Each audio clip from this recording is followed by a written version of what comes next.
What's happening, people? It is week number 2 in the books off grid.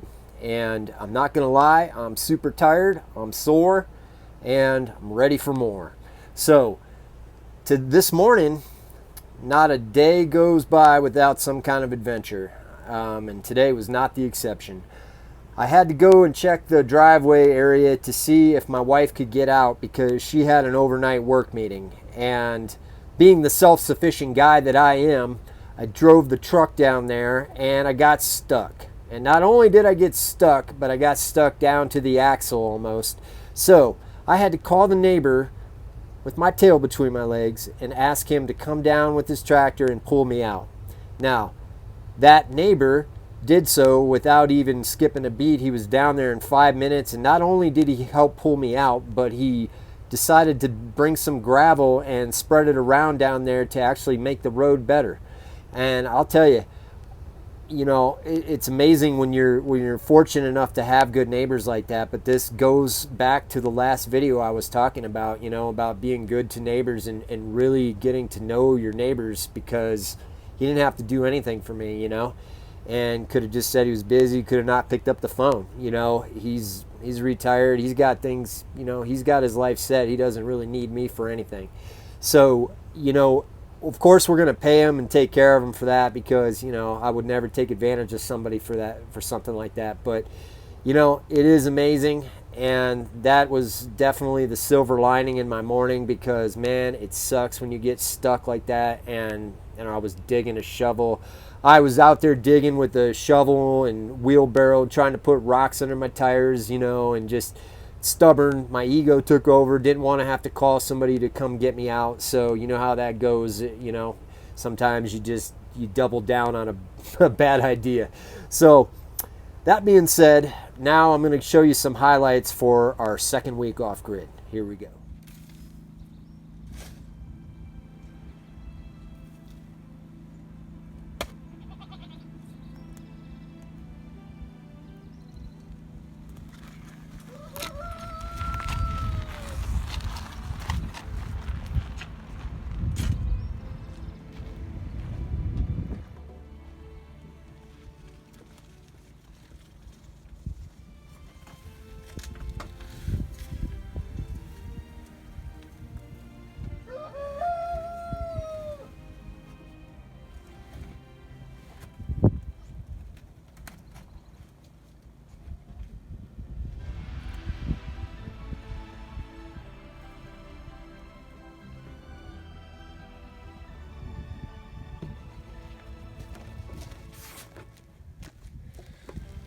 Little things that you take for granted when you're living on grid, and you don't even think about these things. But when you move off grid, you're building a homestead. I'm on my second week with my wife.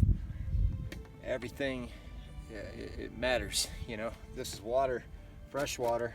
I got to get some for the chickens, but because we don't have anything set up out here, we don't have a well, nothing. We have to, improvise until we have systems set up, and that's just going to take time.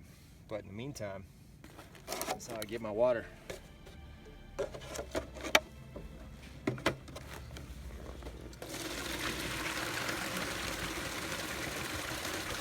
But it's getting better every day. More and more things are getting set up. A little less stressful. It was very stressful the first week, especially because we had that storm that really hurt. But it's a tough life for the first couple weeks, that's for sure.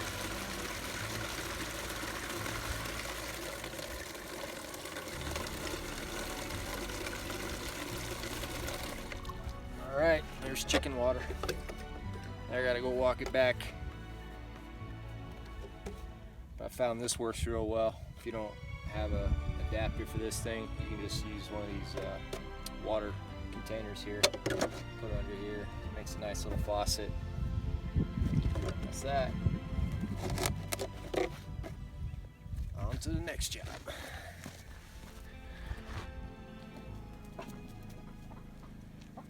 All right, so as I was saying, right now, these first couple weeks, it's just about keeping up with everything. Just gotta keep up with the chores, feeding the chickens. I got a couple ravens that are coming in here in the morning trying to steal eggs, so I got to deal with that. All kinds of stuff.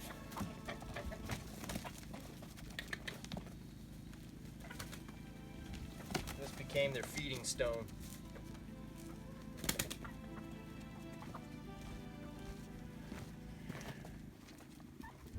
And then we got the smart one right here. See, she's the smartest one. Her name's Princess. She's a little beat up from that rooster. We're gonna be separating the roosters out of here next couple days, but that's why she's missing all them feathers. But look, see, they're all over there fighting. And then she's over here in the food container just going to town. And honestly, because she's so smart, I just let her do it because I give her a reward for thinking outside the box, or inside the box.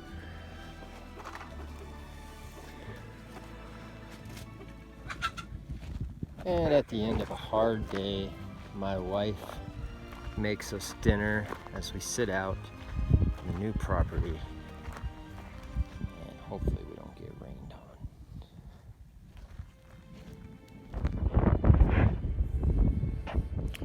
on. Just able to finish up our dinner right before the storm comes.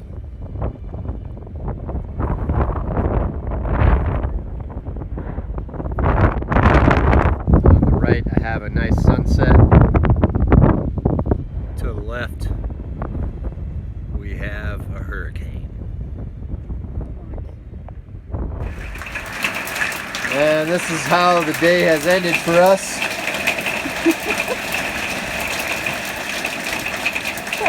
Massive hailstorm. And this is why I wanted to get that retaining wall done.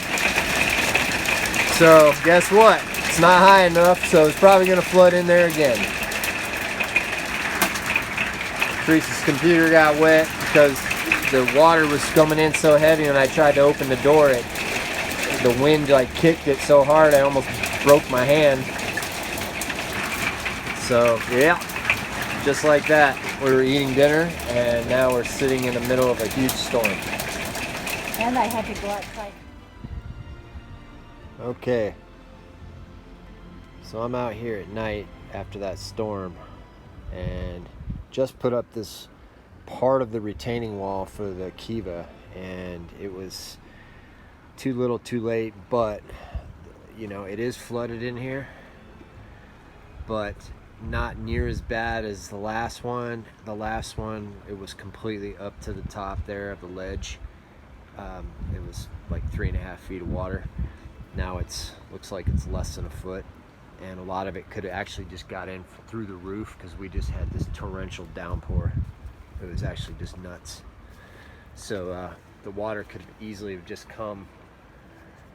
It looks like a lot of it came just from the roof itself. So it's crazy, man, what one little change made to this, just this retaining wall here around the door, and it's not even done yet.